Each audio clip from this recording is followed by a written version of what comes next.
expenses for future budget analysis.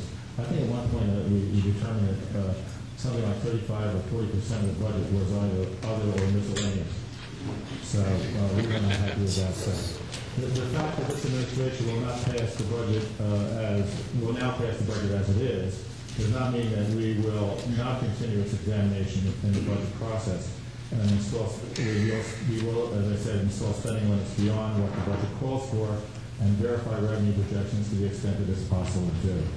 Further, we have indicated many times that in our first year that we have to present our own budget, which is next year, that budget will be a zero-based budget, which means that every municipal department will be required to indicate in great detail exactly what they need to operate for the year, eliminating miscellaneous unidentified appropriations wherever possible, and reducing the overall budget. We will report its progress as it's monitored, as we monitor the spending levels as this budget continues throughout the remainder of the year. And our goal, of course, is to minimize expenses below the level called for in the budget. Now, the bond anticipatory note is another issue.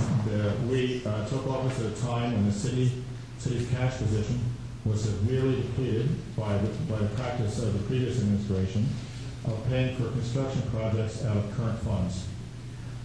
Simply stated, that means that cash budgeted for department operations was used to pay for the reconstruction of the Ventnor Pier on an ongoing basis, leaving a severe cash shortage in the city's operating accounts. While that practice is legal and it's even common in some other municipalities, it does not represent good fiscal management in the view of our administration, nor is it endorsed by auditors or bond financial professionals. Ordinances passed to reconstruct the pier dating back to 2006 remain unfunded, and although contractors have been paid from the current funds in the amount of $2.4 million thus far, with more to do during the balance of the year.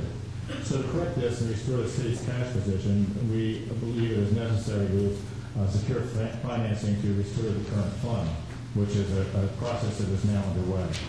And that's that instrument that will produce that revenue is called a bond anticipatory note. And it's seen as a temporary measure, which it's like something that will roll over in the future. And it is an appropriate measure right now to enable the city to continue our operations and meet our payroll. With an interest rate of approximately, I think it's now 2.75%, is the lowest I've seen in the bid, and it's an affordable cash collection plan. Now, the last two issues are short, and bear with me just a moment more. There have been questions raised regarding the collection of certain revenues, particularly in the water department. This is really quite an issue, I think. We have learned that in excess of 4,000 water meters are currently inoperable, registering no consumption. Those residents with those meters have been charged the minimum water bill, regardless of their usage. So at this time, we have not determined how much revenue has been lost and for what length of time. Our focus rather at the moment is to try to correct the situation. The water meter current technology provides for radio reading of the meters from the street with the various devices.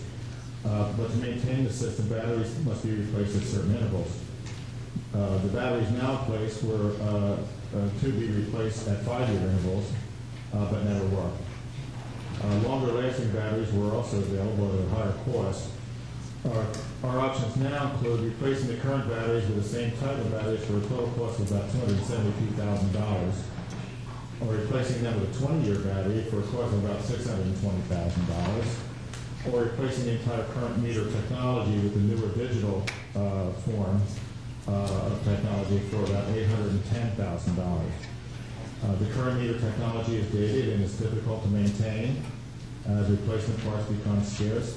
So the digital remedy is seen as easier to maintain and allows for more flexible rate structures.